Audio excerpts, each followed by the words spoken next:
A sneeze is such a small thing, a tickle in the nose, a sudden blast of air, and yet it's one of the only bodily functions that reliably earns a response from everyone around you. Bless you.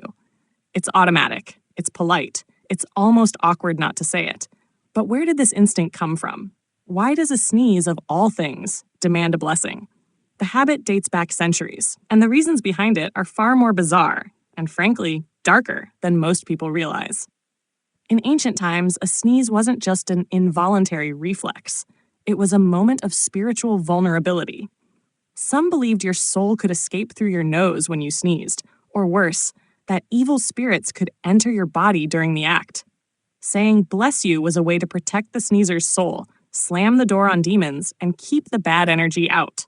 Fast forward to around 590 AD, when the bubonic plague was tearing through Europe. During this terrifying period, Pope Gregory I ordered people to respond to sneezes with "God bless you" as a kind of prayer for health.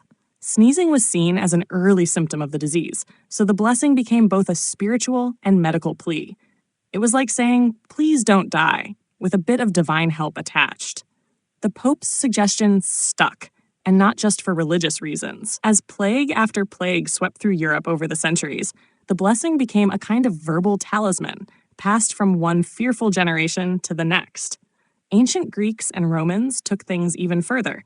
Sneezes were often interpreted as omens. If you sneezed while someone was speaking, it might be taken as a divine confirmation of their words. Aristotle believed sneezing came from the heart and was a sacred act. Meanwhile, the philosopher Pliny the Elder recorded how people would acknowledge a sneeze with applause or verbal praise.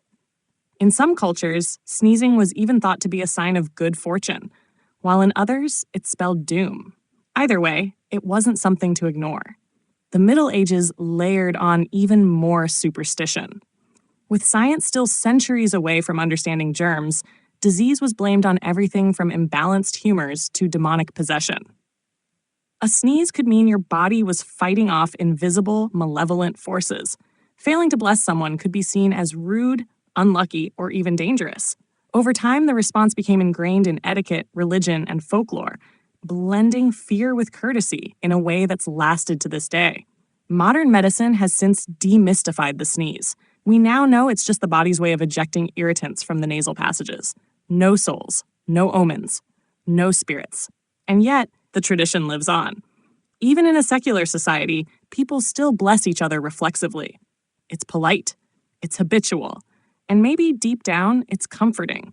An ancient echo that reminds us of a time when sneezes carried more weight than just a disrupted conversation. So next time you hear a sneeze and say, "bless you," remember that you're participating in a tradition that has survived plagues, popes, and pre-scientific panic. It's not just etiquette, it's history, mythology, fear, and compassion, all wrapped into two little words.